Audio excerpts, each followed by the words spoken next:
Mostrador Podcast continúa al pan pan con Mirna Schindler, la conversación que buscas para comenzar tu mañana.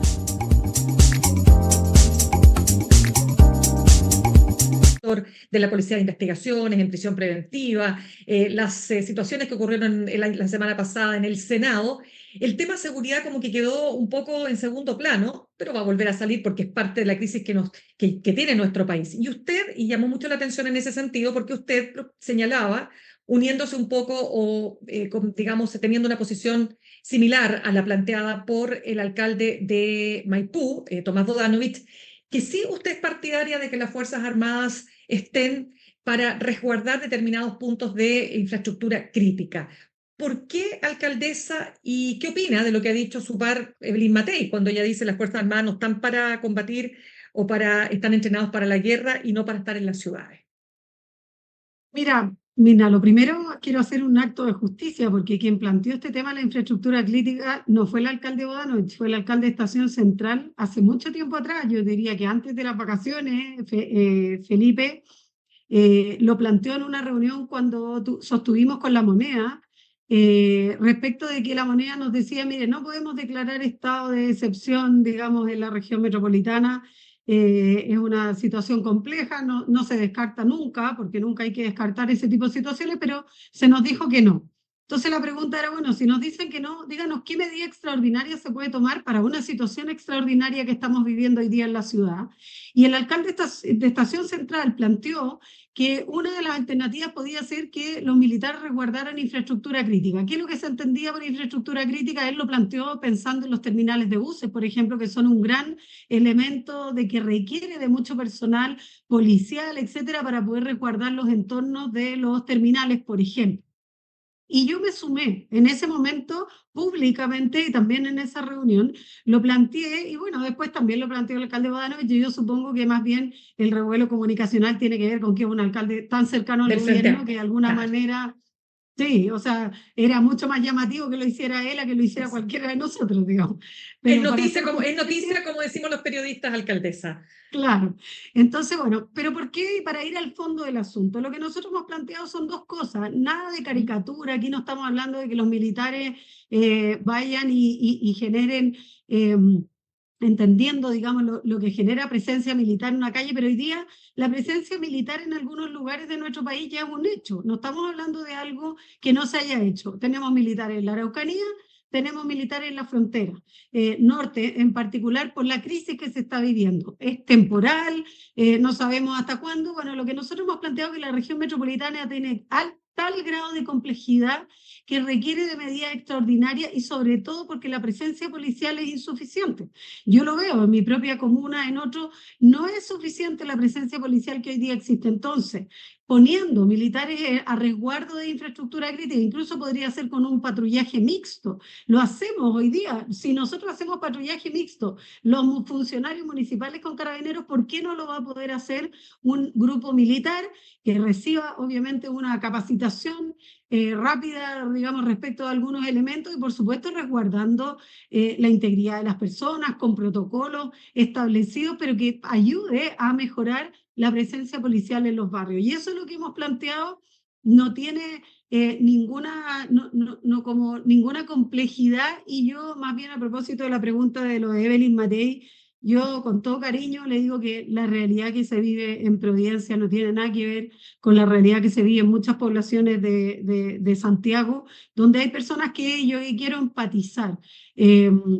Hay gente que no puede dormir por Mirna, o sea, hay balaceras nocturnas, fuegos artificiales, situaciones complejas de seguridad que hoy día no están pudiendo ser abordadas. Yo fui de la que promoví que el uso de fuegos artificiales fuera delito, pero si no hay policías que puedan enfrentar ese delito es como el narcotráfico, finalmente es delito, pero ¿quién lo enfrenta? ¿Quién recurre cuando hay una situación de emergencia?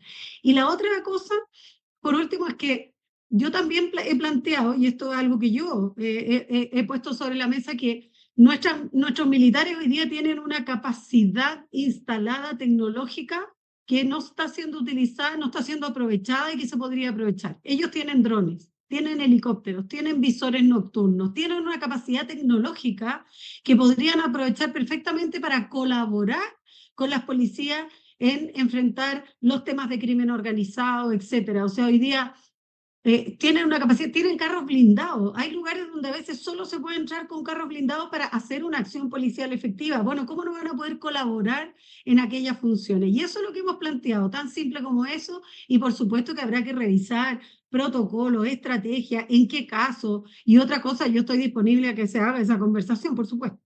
Claro, es que, ¿sabe lo que pasa, alcaldesa? Que mientras usted me plantea esto, recordaba lo que se publicó hace nada, un par de días, menos, ayer. La madre de un conscripto condenado y se preguntaba, ¿y seguimos clamando que los militares salgan a la calle, que es el caso de Carlos Robledo, quien a los 17 años, ¿no es cierto?, según la explicación de su defensa, él es combinado a disparar. Todo esto me imagino que es en el contexto del estallido social, ¿verdad?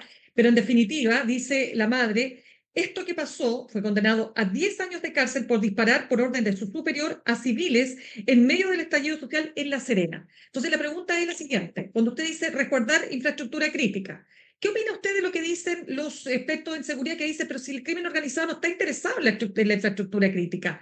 Entonces, ¿cuál es el sentido de poner ahí a los militares y tomando en cuenta casos como este?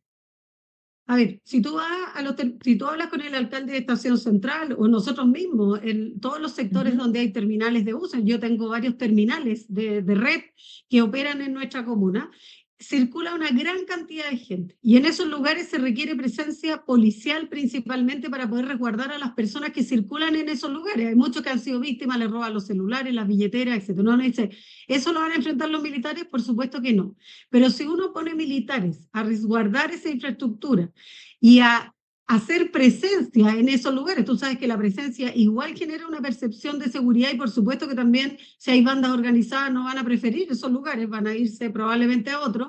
Lo que uno dice es, esas policías que están resguardando esos lugares hoy día pueden estar resguardando otros espacios donde la gente sí requiere una mayor presencia policial, como son muchas veces los paraderos, las estaciones de metro u otros lugares. Entonces, no es que hay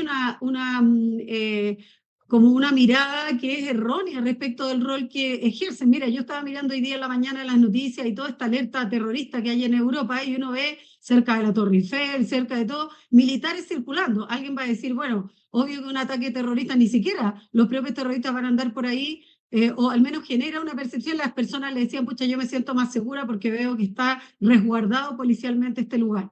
Yo creo que tiene que ver con percepción, tiene que ver con acción efectiva, es decir, lugares donde claramente no van a estar estas bandas operando, porque obviamente que hay una presencia, o sea, genera no solo percepción, sino que también una acción efectiva, y por otro lado, permite que las policías se focalicen en los lugares donde hay probablemente delitos menores o bandas organizadas, pero realizando delitos menores y que en la práctica se dedican a esto, los que roban celulares, los que roban documentos, etcétera, carteras y otras cosas que al final las ocupan también para delinquir nuevamente. Pero ¿qué hacemos con el otro tema? Que las Fuerzas Armadas, usted dice, claro, entrenadas, pero pueden estar entrenadas las Fuerzas Armadas en una suerte como de entrenamiento Marmicoc, como se decía en los 90, ¿no?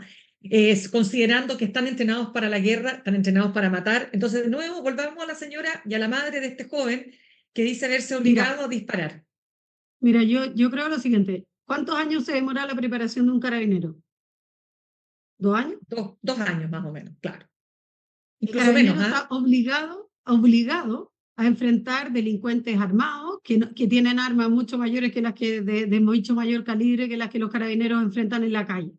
Entonces la pregunta que nosotros nos hacemos es, ¿el crimen organizado hoy día ha superado la capacidad de nuestras policías? Así de simple. O sea, no pueden, no tienen ninguna capacidad de enfrentarlo. Entonces la pregunta es, ¿quién los enfrenta? ¿Qué vamos a enfrentarlo los funcionarios municipales que ni siquiera van a portar armas y menos van a poder hacerlo? O sea, los militares tienen una preparación. Yo no diría, yo creo que es un poco como caricaturizar la preparación que ellos tienen. Yo entiendo cosas distintas y yo creo que lo que pasó en el estallido social tiene que ver con enfrentar manifestaciones.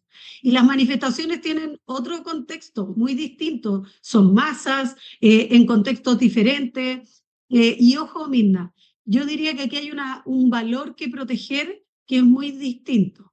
Una cosa es proteger los bienes de las personas y otra es proteger la vida de las personas. Y yo creo que en eso este país no hemos hecho esa discusión. Yo haría cualquier cosa para proteger la vida de las personas. Hoy día tenemos bandas organizadas que disparan por doquier, que se enfrentan con armas de alto calibre y que pueden matar personas inocentes. La pregunta es cómo los vamos a enfrentar. Ya. Y es muy distinto a hablar de resguardar los bienes, que si tú estás hablando de un saqueo o de lo que sea, es distinto. O sea, yo creo que la vida está primero y nadie podrá hacer, a nadie lo pueden matar por estar, digamos, por mucho que esté robando, Sí, digamos, no lo va a poder matar. Pero es muy distinto claro. enfrentar el crimen organizado que está armado. Sí, estamos conversando con la alcaldesa Carolina Leitao, alcaldesa de Peñalolén y presidenta de la Asociación Chilena de Municipalidades. Alcaldesa, pero de acuerdo a sus planteamientos, o sea, y usted que conoce, porque ¿quién mejor conoce los territorios que los alcaldes? Eso está clarísimo. Ustedes son la primera expresión del Estado, ¿no es cierto?, directamente en los territorios cuando se dice que el Estado se ha replegado de determinados territorios donde ha penetrado el narco y el crimen organizado. Pero de acuerdo a sus palabras, uno podría desprender entonces que si hay que proteger a las personas, usted sí es partidaria de que las Fuerzas Armadas no solo estén custodiando un paradero de buses, sino que puedan ayudar a combatir el crimen organizado? Yo creo que sí, pero ojo, puede ser de manera incluso con apoyo tecnológico. Por eso yo te decía, las Fuerzas Armadas tienen carros blindados, tienen visores nocturnos, tienen drones.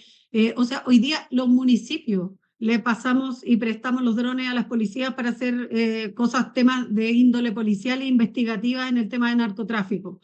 Bueno, ¿por qué los militares no pueden facilitar ese personal para desarrollar acciones de inteligencia para perseguir el crimen organizado? A eso me refiero con que no lo limitemos solo a un militar parado con una metralleta en una esquina, sino que hay una capacidad instalada de vehículos, de un montón de cosas que tienen los militares hoy día que podría perfectamente facilitar la acción policial para enfrentar un flagelo que claramente está por sobre las capacidades para las cuales fueron entrenadas nuestras propias policías. Claro, entonces para cerrar el tema, señor, de todas maneras, alcaldesa, cuando usted habla de usar la capacidad que tienen las Fuerzas Armadas, siempre nos tenemos que poner en un caso hipotético, que es lo que han dicho varios analistas, ¿no?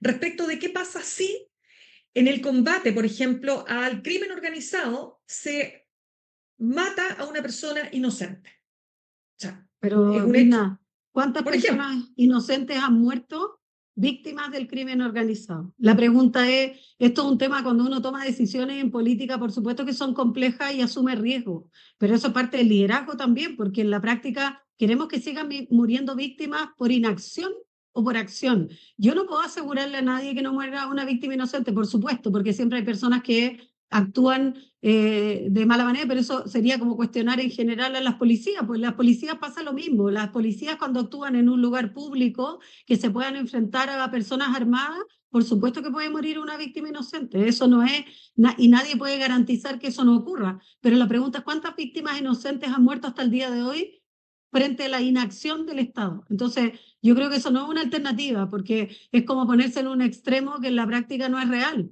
porque hoy día las víctimas inocentes están muriendo y muchas más en torno a la inacción del Estado frente a una situación compleja. ya, pasemos a otro tema, alcaldesa Leitao, y que dice relación básicamente con lo que ha pasado en el sistema político. El año pasado, la semana pasada, ¿no es cierto?, se produce esta situación en el Senado que se ha prestado para todo tipo de análisis y fundamentalmente yo diría que lo más esencial es que hay una nueva alianza política. Esa alianza ya está cementada, se podría decir, entre demócratas, entre amarillos y Chile Vamos, ¿no es cierto?, en su conjunto. Entonces, esto es para enfrentar además las próximas elecciones municipales. Quiero preguntarle primero que nada, ¿cómo ve usted lo que ha pasado respecto, por ejemplo, de una ex correligionaria suya, Jimena Rincón, que fue demócrata cristiana, asume el Senado como demócrata cristiana, pero ahora está completamente en el otro lado de la vereda, podríamos decir? Bueno, yo creo que esto lo veíamos venir ya hace un rato, digamos, y yo creo que en el último síntoma o de alguna manera la expresión más bien de esta alianza se dio en la campaña de la prueba y en contra, donde ahí se tomó una opción, digamos, y de acompañar a la derecha en la opción de aprobar este texto republicano. Entonces yo creo que para mí no es ninguna sorpresa, porque en la práctica ya lo venía haciendo desde un tiempo a esta parte. Yo lo lamento en el sentido de que yo entendí cuando ellos dejaron el partido, cuando se generaron estas nuevos partidos, la promesa, o más bien lo que se señaló públicamente, era un partido que lograra reunir al centro político y de alguna manera representar un centro político, pero claramente el aliarse con la derecha hoy día muestra lo contrario, digamos, más bien un tema electoral, de utilidad electoral, y bueno, no sabemos a qué acuerdos habrán llegado previamente, digamos, ya como te digo, para la elección anterior se notó, digamos, que había un acuerdo y que ese acuerdo tenía efectos mucho más allá de esa elección. Estaba claro que había un apoyo a esa posición con alguna promesa futura que hoy día estamos viendo que se está dando, digamos, o sea, no, así fue. Yo lo lamento, pero también creo que está bien que se sinceren las posiciones, porque eso es importante para la política también. Creo que revelar dónde uno está parado, desde dónde hace política y con quiénes hace política de alianza, es bien importante también que sea, digamos, transparente. Y si hoy día, bueno, tanto ambos partidos quieren aliarse con la derecha, la ciudadanía así lo entiende y tomará sus decisiones respecto después de a quién apoyar o no. Eso lo vamos a ver en las próximas elecciones, si esa alianza electoral tuvo respaldo de la ciudadanía o no. Claro, lo que dice generalmente cuando me ha tocado, por lo menos a mí, conversar con la senadora Rincón, ella siempre afirma, digamos, que su opción de su partido, Demócratas, es el centro político.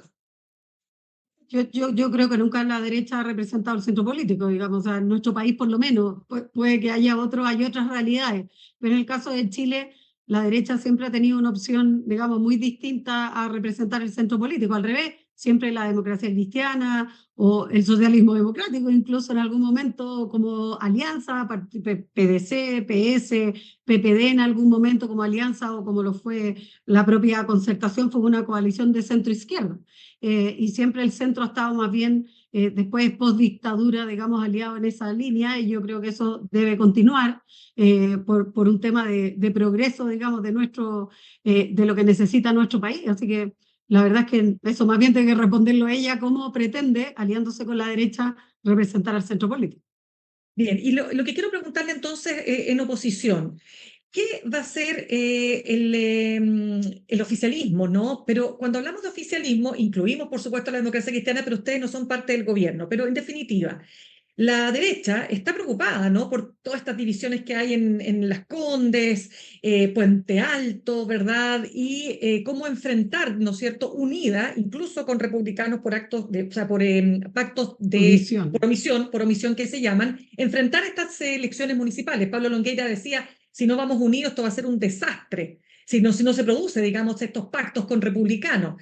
¿Está, diría usted, la centroizquierda suficientemente unida a estas alturas para enfrentar estos comicios municipales? A ver, dos cosas. Yo creo que si la pregunta es ¿está? Yo creo que todavía no. Más bien el llamado que nosotros hemos hecho, y efectivamente los alcaldes desde hace mucho tiempo lo venimos haciendo, es a enfrentar unidos la próxima elección. Hay una voluntad de hacerlo, se está en proceso de negociación, pero sé que ha sido difícil y no ha sido tan fluido como yo creo que debiera haber sido a estas alturas. Yo creo que hoy día son muchas más cosas en el ámbito municipal las que nos unen de las que nos dividen para enfrentar una elección municipal unidos. Yo creo que al igual que la derecha es obvio que si la enfrentamos separados, lo más probable es que si la derecha va unida, por supuesto que la posibilidad de perder muchas alcaldías es un hecho absolutamente plausible. Entonces yo el llamado que hago más bien es a concentrarse en unir fuerza, en que la negociación, digamos, pueda fluir rápidamente, entendiendo quiénes puedan tener las mejores opciones en las comunas, no solo las emblemáticas, sino que hay muchas comunas también en las cuales tenemos grandes representantes, alcaldes que están haciendo un muy buen trabajo y que yo creo que más que tratar de cuestionar o de parar candidaturas paralelas, más bien es concentrarse, digamos, en los liderazgos que ya tenemos instalados, y con eso sacar adelante un pacto electoral que yo creo que todos los alcaldes hemos hecho llamados, digamos, tanto al gobierno para hacer una alianza única, en este caso desde la DC, obviamente hasta el Partido Comunista. ¿Y eso implica para usted, por ejemplo, que se debiera respetar la lógica el que tiene, mantiene? Mira, yo creo que más bien revisar, esto se hace un análisis comuna por comuna, porque obviamente que si hay un alcalde que está en ejercicio, quiere ir a la elección, pero tiene algún cuestionamiento, por supuesto que eso él mantiene. Es una regla que uno puede utilizar para despejar ciertas cosas, pero claramente no es a rajatabla, digamos, no es algo totalmente que no tenga excepciones, etcétera. Yo creo que es una buena norma en el sentido, yo más bien, más que hablar de mantiene, lo que diría es, si hay alcaldes en ejercicio que están instalados, ejerciendo un buen liderazgo, que logran instalar un liderazgo amplio de la centroizquierda y que hoy día están desarrollando una buena labor, ¿por qué vamos a ir a cuestionar ese liderazgo poniendo en riesgo una futura elección? Eso más bien sería la lectura que yo haría, más que hacer como una norma, así como solo del que mantiene porque sí, sino que más bien es el fortalecimiento de los liderazgos que ya existen, cómo los fortalecemos para que se puedan reelegir en esas comunas. ¿Y eso implica para usted mantener el liderazgo de Iracy Hasler en Santiago? Es que, bueno, cada partido resuelve también cuáles son las posibilidades de cada, por eso digo, de cada uno de los líderes que están enfrentando en algunas de las comunas. Yo creo que esa es una lectura que tiene que hacer. Yo desconozco los detalles o más bien cuáles son las lecturas que tiene hoy día el Partido Comunista respecto de la gestión de Santiago. Yo tengo una relación más bien por la asociación, yo tengo mucha relación con Iracy respecto de temas que hemos trabajado juntas, temas de género y otras. Pero claro, hay que revisar. Ahora yo creo que obviamente Iracy hoy día tiene la mejor posición. Ella es la alcaldesa y tiene lo que tiene que mostrar respecto de su gestión y por lo tanto yo creo que está en una posición donde obviamente tiene todo el derecho el Partido Comunista a defender a su candidata que ejerce un liderazgo hoy día en Santiago y que, bueno, obviamente que muchos podrán o algunos podrán sentirse con el derecho a cuestionarlo, pero yo creo que si queremos llegar a un acuerdo, así como el Partido Comunista quiere defender a Iracy en Santiago, los otros partidos también quieren defender a otros líderes en otras comunas y por lo tanto eso es parte de la negociación. Y yo creo que si estamos dispuestos a resguardar estos liderazgos en cada una de las comunas, tenemos que estar dispuestos a ceder también en las aspiraciones que muchos tienen en comunas donde ya hay liderazgos instalados. Sí, lo último que quiero preguntarle, alcaldesa Leitao, tiene que ver con el retiro de 10 buses de 2 pisos que circulan desde el fines del año pasado. Y esto porque la ciudad no estaría preparada, ¿no es cierto?, para estos buses tan altos, ¿no? El experto en transporte Luis de Granch dijo que el gasto de esos buses fue de 6 millones de dólares. ¿Cómo lo ve? Bueno, a ver, yo creo que el tema del transporte en nuestra ciudad es un tema muy, muy complejo y cuesta hoy día lo que tenemos que hacer y la congestión que tenemos es porque la gente todavía no opta a bajarse del auto para subirse al transporte público y mejorar el transporte público es un tremendo desafío. Yo estuve hace poquito en Londres justamente en temas de movilidad sostenible y viendo cuáles son las medidas que se han tomado ahí, poner impuestos al centro, los autos no pueden entrar, hay calles que son solo para bicicletas y personas que caminan, etcétera. O sea, se pusieron un montón de reglas que además tenía que ver además con la contaminación, la gran contaminación que había en la ciudad de Londres. La pregunta es, nosotros estamos en condiciones, yo creo que se ha hecho un gran esfuerzo por aumentar las vías exclusivas del transporte público, mejorar los buses, etcétera. Yo creo que estos buses que se pusieron en algún momento tienen que buscarse el espacio y los recorridos que puedan enfrentar, digamos, buses de esa categoría. Por supuesto que así como cuando se creó Transantiago, habían buses articulados que no daban la vuelta a la esquina, yo creo que lo que no nos puede pasar es tratar de pensar en cosas ideales que no van a ocurrir. Yo creo que hoy día tenemos corredores que perfectamente soportan buses de esa categoría. El corredor de Grecia, por ejemplo, lo es, un gran corredor. Y bueno, hay que redestinar esos buses a los recorridos donde efectivamente estos buses puedan cumplir su rol. Tienen mayor capacidad y yo creo que no hay que desaprovecharlo. Yo creo que la ciudad sí está preparada en algunos sectores para poder contar recorridos, incluso por el mismo centro de Santiago, donde perfectamente la gente se puede mover y en vez de estar utilizando transporte, digamos, particular, podría perfectamente utilizar el transporte público digamos, con ese tipo de uso. Bien, pues alcaldesa de Peñalolén, presidenta de la Asociación Chilena de Municipalidades, Carolina Leitao, muchísimas gracias por haber estado con nosotros esta mañana. Muchas gracias, Mirna, que tengan buen día. Igualmente. Saludamos a nuestros auspiciadores, Universidad Academia de Humanismo Cristiano, porque ha llegado el tiempo de cumplir tus sueños, de construir tu futuro, de aprender para transformar. Universidad Academia de Humanismo Cristiano, creamos futuro, acreditada y adscrita a gratuidad.